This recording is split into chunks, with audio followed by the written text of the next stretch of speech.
Bonjour et bienvenue sur Radio CSERT, votre podcast quotidien sur l'actualité cyber du samedi 16 novembre 2024. Je suis Marc-Frédéric Gomez, de retour en Île-de-France.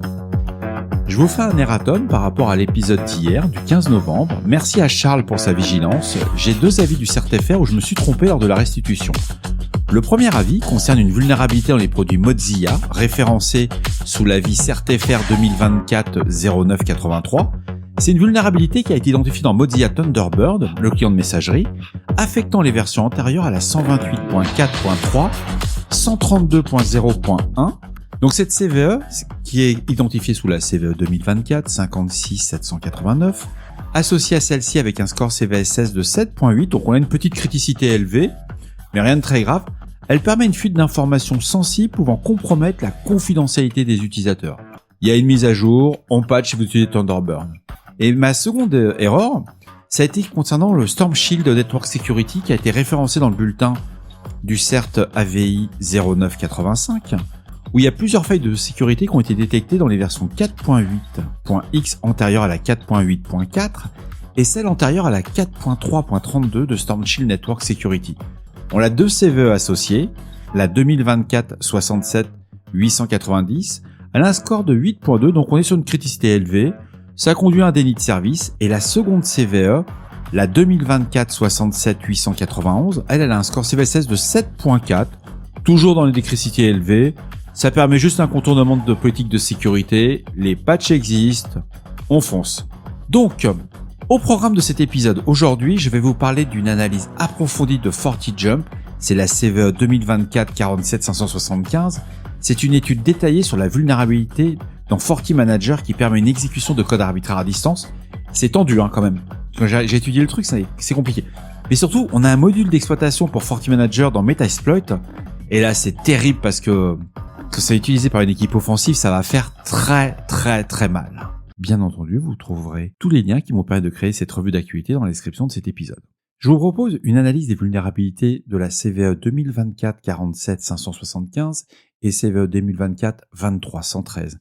Ces vulnérabilités, associées au Fortinet, a récemment été confrontée à une vulnérabilité critique, la CVE 2024 47 575, affectant FortiManager, leur outil central de gestion des appliances FortiGate. Cette faille, notée 9.8 sur l'échelle CVSS-V3, permet une compromission complète des appareils gérés.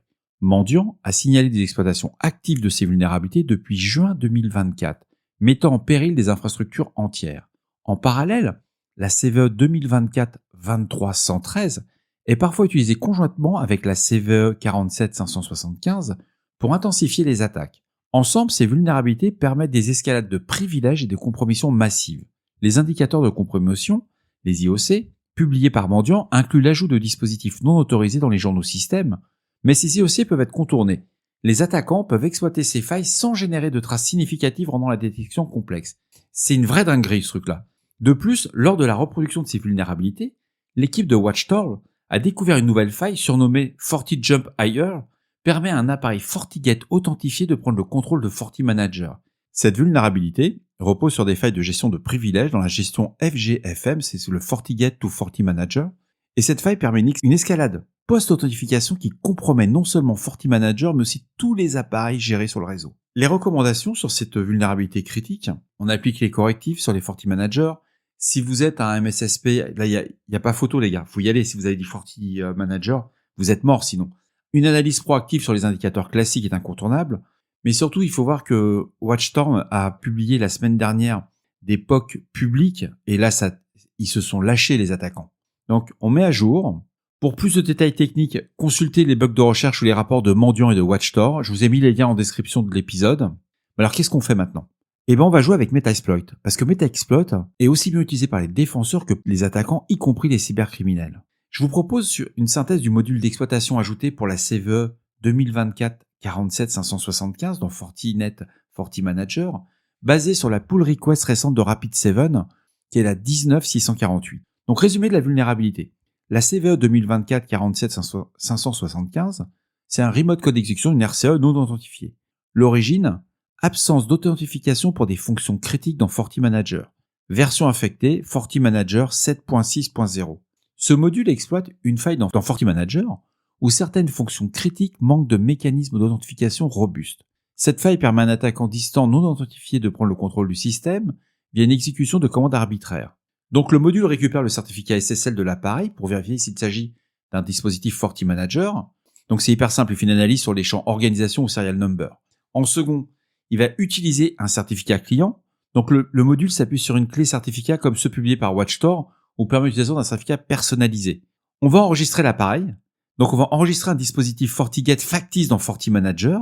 On va créer un canal sécurisé qui va mettre en place un canal pour transmettre les commandes malveillantes.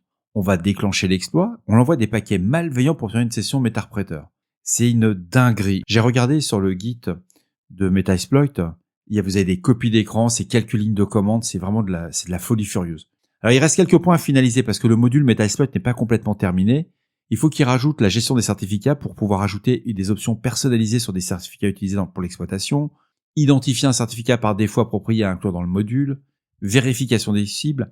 Actuellement, le module il va juste effectuer une interaction minimale avec la cible pour éviter les IOC, les indicateurs de compromission, mais cela limite la précision des vérifications.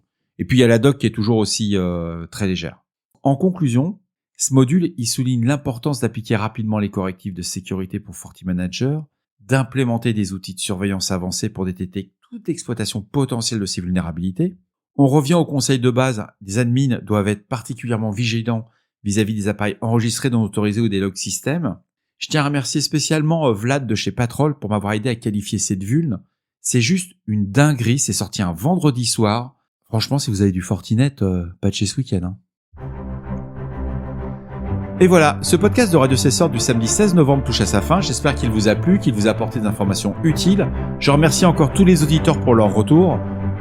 N'oubliez pas, si vous avez des questions, des suggestions, des sujets que vous souhaitez voir abordés dans les prochaines émissions, laissez-moi un message sur le répondeur de Radio Cesseur au 07 68 72 20 09, 07 68 72 20 09.